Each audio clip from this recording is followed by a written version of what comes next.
Selamat datang di channel YT Artikel 2. Sebelum mendengarkan cerita ini, siapkan terlebih dahulu headset, agar lebih dalam menghayati ceritanya.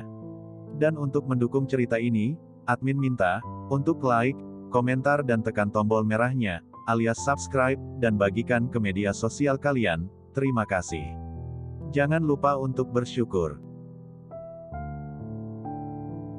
Episode 71, Kisah seorang cleaning service yang ternyata anak orang kaya. Saat ini Luna berlari, tidak tahu menuju kemana. Dia hanya ingin bisa selamat dari kedua orang itu, dan memanggil orang untuk menyelamatkan Sisil. Setelah mengetahui identitas orang itu, Luna merasa ketakutan. Agar bisa berlari lebih cepat, dia melepas hak tinggi yang ia pakai dan lari lebih cepat menuju ke depan lift. Untung saja lift menuju ke arah bawah dan sudah sampai di lantai atas. Dia menekan tombol, kemudian memalingkan kepalanya dan melihat Sisil sudah ditangkap oleh kedua orang itu dan dibawa masuk ke dalam ruangan. Dan satu laki-laki yang lain sedang mengejar ke arahnya. Cepat, cepat. Luna merasa begitu ketakutan hingga tidak henti-hentinya menekan tombol lift. Saat laki-laki itu hanya berjarak sekitar 6 meter darinya, pintu lift langsung terbuka dan Luna langsung masuk ke dalam dan menekan tombol tutup.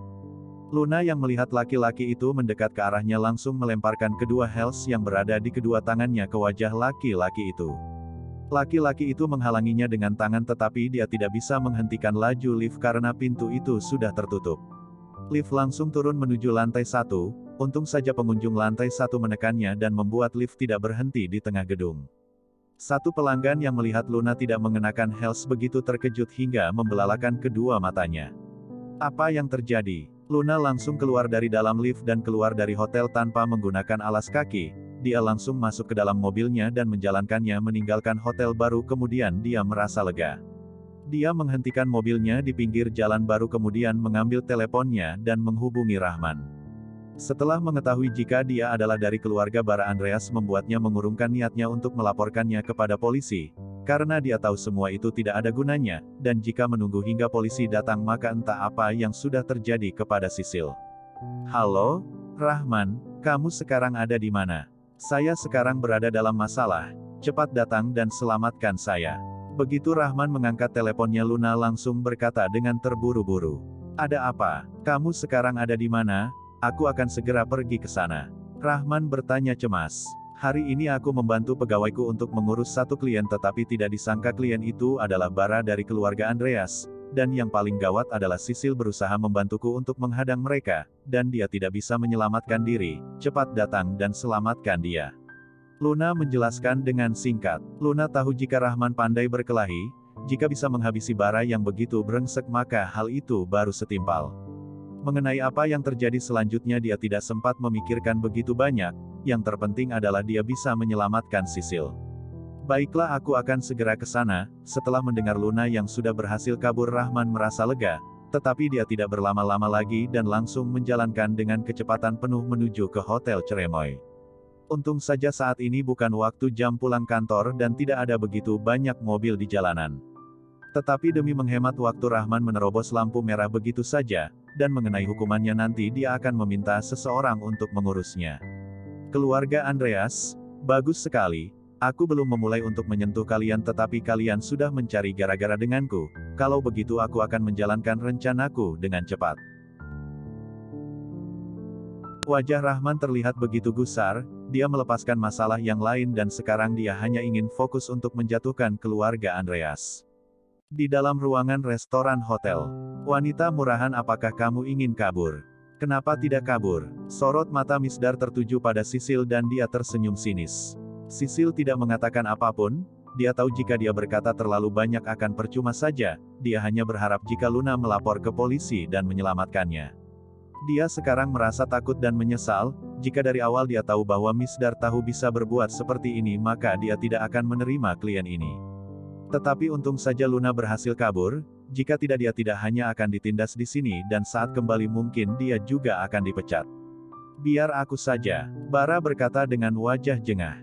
Dia sebelumnya pernah bertemu dengan Luna sekali dan tertarik kepadanya. Dan juga dia sengaja memberikan kerjasama ini kepada perusahaan Harmony. Jadi dia tidak langsung menandatangani kerjasamanya, dan dia memiliki pemikiran untuk memanfaatkan Sisil untuk membawa Luna kepadanya. Hari ini Luna datang sendiri ke sini dan dia sudah memiliki niat untuk mendapatkan Luna. Tetapi tidak disangka pada saat penting Sisil malah membantu Luna untuk kabur hingga membuatnya begitu marah. Misdar yang mendengar suara pukulan membuatnya melihat ke arah Sisil beberapa kali. Terdengar suara Sisil yang mengadu kesakitan, dia terpuruk di lantai dengan menutup kepalanya dengan kedua tangannya, tetapi Misdar sepertinya tidak memiliki niat untuk melepaskannya. Dia menendangnya hingga membuatnya terkapar di lantai. Wanita murahan ini aku serahkan kepada kalian. Bara merasa sudah cukup untuk memukul Sisil kemudian memberikan Sisil kepada dua pengawalnya. Kedua pengawal itu merasa begitu senang, sebelumnya mereka ditendang oleh Sisil dan sampai saat ini masih terasa sakit, dan kebetulan bisa memanfaatkan Sisil untuk menghilangkan dan menyalurkan kepenatan dalam diri mereka.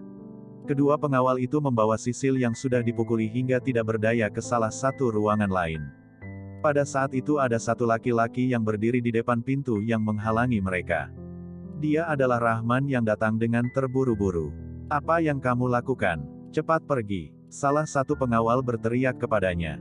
Rahman melihat Sisil yang berada di tangan kedua pengawal itu dengan wajah bengkak karena habis dipukuli, seketika membuatnya begitu marah dan maju ke depan memukul mereka.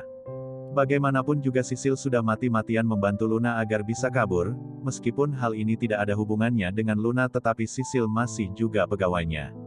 Hal ini juga bisa membuatnya marah. Buk, buk, buk, kedua pengawal itu belum memberikan reaksi tetapi sudah dipukul oleh Rahman.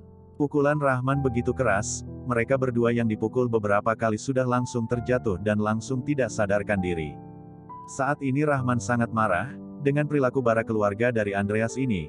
Rahman berkata keluarga Andreas cukup sampai di sini saja kamu akan merasakan pahitnya perilakumu selama ini kepada orang-orang.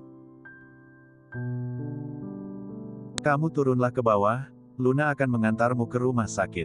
Melihat Sisil yang terluka dan hanya luka luar membuatnya bernapas dengan lega. Baiklah, terima kasih. Sisil merasa lega, meskipun mendapat pukulan beberapa kali, tetapi asalkan tidak dilecehkan, dia merasa bersyukur.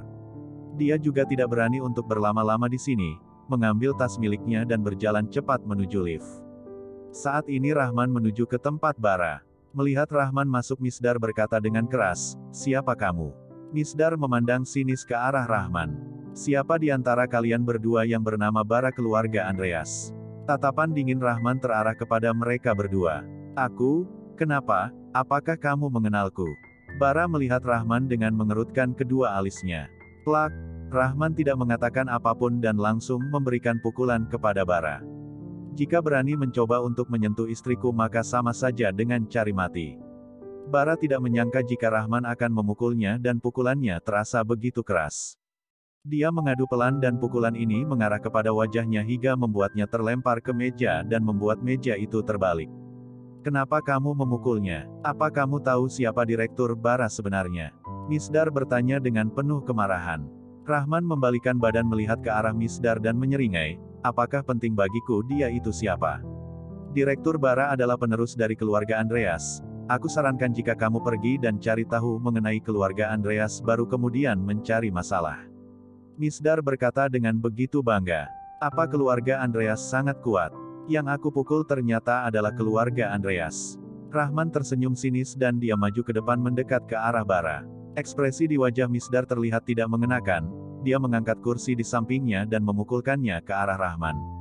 Rahman masih tidak bergeming dan dia menendang dada Misdar, terdengar jika Misdar mengadu dan tendangan Rahman itu membuatnya terpental hingga ke tembok. "Kamu berani memiliki niat untuk melakukan sesuatu kepada istriku, maka hari ini aku akan membuatmu menjadi lumpuh." Setelah memukuli Bara dengan puas Rahman menoleh pelan dan kemudian memberikan tendangan lagi kepada Bara. Bara terdengar mengadu kesakitan seperti suara babi yang akan disembelih, dan tidak sadarkan diri. "Pulanglah dan beritahukan kepada keluarga Andreas agar berhati-hati kepadaku. Masalah hari ini hanya permulaan." Rahman melihat ke arah Misdar yang terkapar di lantai dan berpura-pura pingsan, setelah itu berbalik badan dan keluar ruangan. "Oke, tunggu saja pembalasan dari keluarga Andreas," ucap Misdar dalam hati. Dia tidak menyangka akan ada orang yang berani menyentuh Bara dari keluarga Andreas. Anak ini akan mati. Tunggu saja pembalasan dari keluarga Andreas. Kali ini keluarga Andreas tidak akan membiarkanmu berkeliaran di kota Tokyo. Bersambung.